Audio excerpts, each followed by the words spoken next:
خب آقا من یه پیسی جمع کردم، گفتم حالا با همه شیر بکنم با بچه‌های PS پرو. این کیس هم ترموتکه.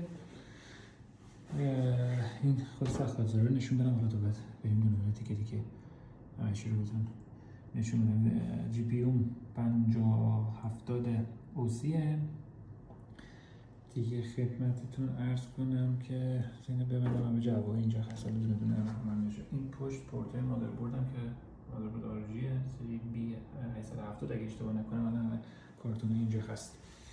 این پاور لیانیه. این مادربرد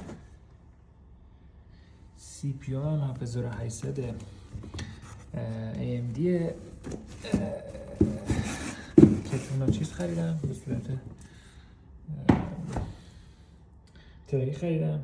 اینم کولینگم و اونم 5070.